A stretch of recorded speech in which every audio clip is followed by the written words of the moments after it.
What is going on, guys? Welcome back to another video. So in today's video I'm going to be showing you guys how to build and play Vulcan in Smite, and the three main game modes I'm going to be talking about are going to be Arena, Joust and Conquest, which is the three main game modes I play, and I'm going to be leaving timestamps for each game mode in the description below in case you want to skip to a specific game mode that you're looking for. And then I'm going to give some tips on how to play Vulcan in games and how to level his abilities and whatnot. But first off, I'm going to start off with Arena and how you're going to want to build him there. Now, you're not going to be stacking in arena because arenas are long enough for stacking to be like that worth it, because there'll be like 50 points left or 100 points left on each team by the time that the stacking is actually worth it. So what you are going to want to do is, I always go Mage's Blessing and first a Chronos Pendant. Mainly because once you complete the Chronos Pendant, you're going to go tier 1, and then once you complete it and you've completed your Mage's Blessing, which I'll go ahead and do an item stack, I believe. Yep. You already have 30% cooldown and you get boots, and that's your 40% cooldown done. With Vulcan, you like always want to have the max cooldown. I'll put the cooldowns back to what they're supposed to be. So now the cooldown on his 1 is 3 seconds, the cooldown on his 3 is 6 seconds, and it's just, you want to get max cooldown as soon as possible in arena and just start spamming your abilities. And you're not going to have to worry too much about mana, because you're getting mana from Mage's Blessing, Chronos Pendant, and you got mana, they're giving you MP5 and you got mana from Shoes of Focus.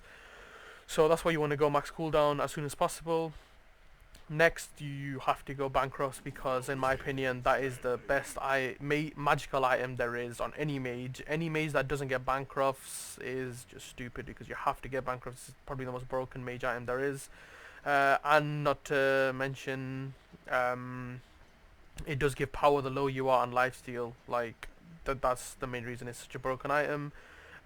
Next, from here is where it gets flexible. Like, if they don't have a lot of healing, I'll go Soul Reaver. If they do have healing, I'll go Divine Ruin.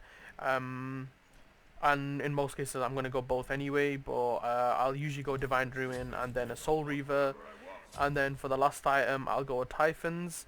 I didn't usually go Titans before, but now that it gives 10% penetration, it's just so worth it. It's giving you 70 power, 200 mana, 50% lifesteal, 10% penetration, and the healing obtained from magical lifesteal is increased by 40%, so you're just healing more and more. And it's just a crazy item now. If they don't have healing, you can choose to just go another penetration item. Karen's Coin is a decent item to go. As it does give 2% movement speed if you do get tails, which again is good with Vulcan's passive anyway, as he does get a movement speed when he hits an enemy god. Or you can go a Spear of Desolation. I will usually go Karen's Coin just for the 20% penetration, and it's just really good. If they do have a really tanky team, then you just go Obsidian Shard. But for now I'll leave the Divine Ruin there, because they usually do have healing.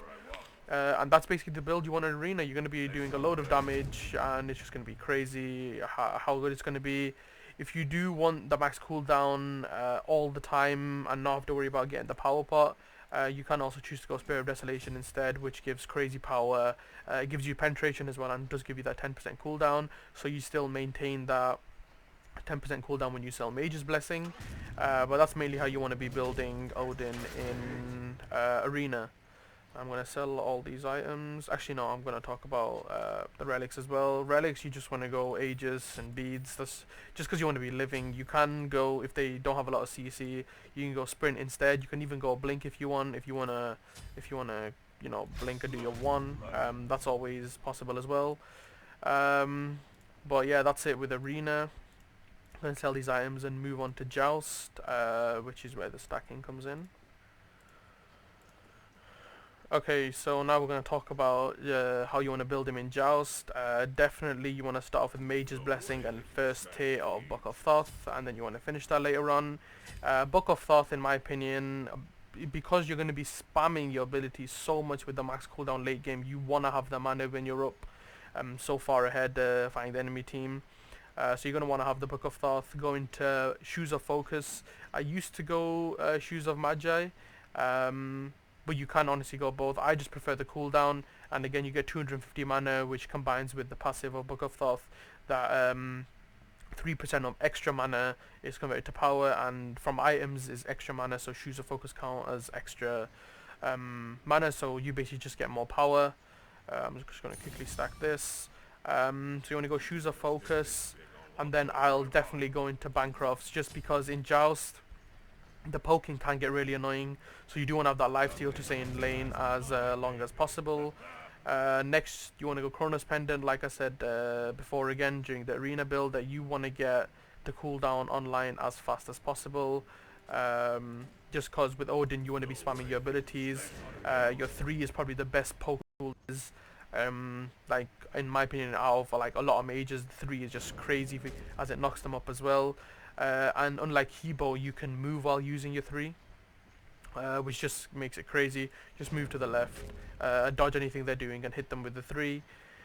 Next, you want to go definitely Soul Reaver. This is how you get in the 50,000-60,000 damage. Soul Reaver gives you the penetration, gives you the mana as well, which gives you more power with Book of Thoth. Bancrofts is giving you mana, which gives you more power with Book of Thoth. Shoes of Focus is giving you mana, which gives you more power with Book of Thoth. You got the penetration from Soul Reaver. And last item, I will most likely go Typhons. Again, it's giving you more healing, it's giving you 200 mana, it's giving you penetration. The mana you're getting from it is giving you more power with the Book of Thoth, so it is just an absolutely crazy build. You got 756 power, and then late game you're going to get a red pot to give you that max cooldown, and then hyper late game you're going to get the elixir, and you're going to get 1,000 power basically. So you got 1,000 power with this build late game, and you're just pumping out crazy numbers.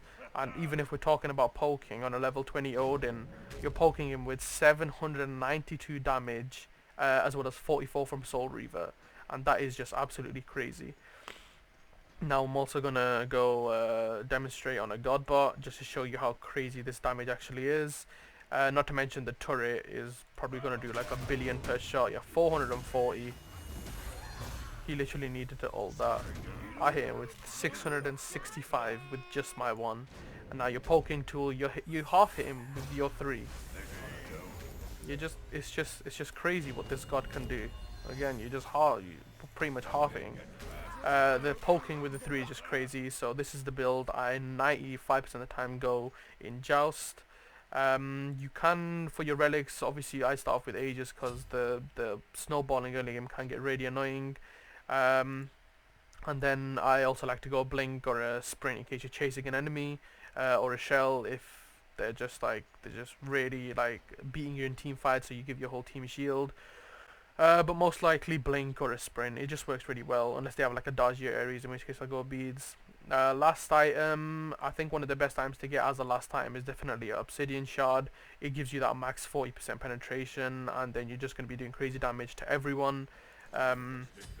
And that's the build you basically want in Joust, and you're going to be pumping out the numbers, and if that doesn't work for you, then you're just not playing it right. I'm sorry, but I've got like 5,000 worshippers on Vulcan, and I played them a lot, and this is the build I found since the new update with the penetration on Typhon's Fang that works best. And last of all, I'm going to be talking about Conquest. Now it's like you can play him in jungle as well as mid, but I think mainly people play him in mid.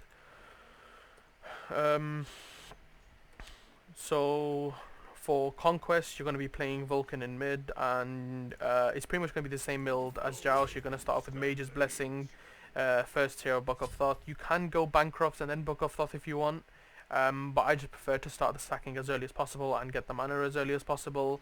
But if I'm playing like a different mage like Sol, I'll probably go Bancrofts instead because the sustain is crazy. You finish the Book of Thoth, and you're going to go Shoes of Focus, and again you're going to go into Bancrofts. This is the beginning you want in Joust and Conquest. It's just so you never run out of mana because you've got Book of Thoth, and you always have health because you can keep on life stealing, and that's what makes this build so good, because you can always stay up because you'll always have the mana and you'll always have the health. And again, next you want to go for the max cooldown. You're going to get Chronos Pendant, and then again you want to get the Soul Reaver because combined with Book of Thoth the damage is going to be crazy. Last item, you can get Obsidian Shard because most likely the solo laner is going to be tanky obviously, and then they're going to have a tank as it is, so you want to go Obsidian Shard to give you 30% penetration total. and then you can finally sell your Shoes of Focus. If you want to maintain the cooldown all the time, you're gonna have to get a 10% cooldown item because you've only got 20% right now. I'll usually go Spear of Desolation because it does give that 10% cooldown on some of the extra penetration. So you're gonna have 30% penetration with some 15 penetration with Spear of Desolation, and then you're gonna get 10% from your red pot. That's gonna give you max cooldown, and you're gonna have 963 power, which you're just gonna be pumping out crazy numbers, and it's just gonna be insane. If you do want more healing, you can always go Typhon's Fang instead of Obsidian Shard. You're going to be doing a bit less damage, but more damage at the same time because you're going to have some like 200 mana to combine with the Book of Thoth. So you can go this build as well. It's only going to be 10% less pen, but with the squishies, with the Assassin, the Hunter, and the Mage, it might not make that much of a difference. And this is basically how you want to go. Vulcan in mid. Conquest works great, and late game you're just going to be destroying people. Your turret is pretty much a god on its own, so you're just going to be helping the turret basically. Now I'm going to move on to the tips I have for playing Odin. I'm quickly going to get a speed pot because I'm really slow. Again, relics, it's up to you. I like to go an Aegis and then a sprint, just because the sprint does help you with the team. Now, tips for playing Odin. My biggest tip, which I don't see a lot of people use, and this is why they fail, is because they do their 3-1 combo too quick and end up missing it. I didn't miss it then, but they'll just do that and they won't hit it because they've done it too quick or he's flying somewhere else. The way I say it is hit your 3, aim your 1, and then hit it, because they're in the air, they can't move. So if you're hitting them there, you aim it and then you hit it, because like it's just take your time to focus, aim your 1 and then hit it.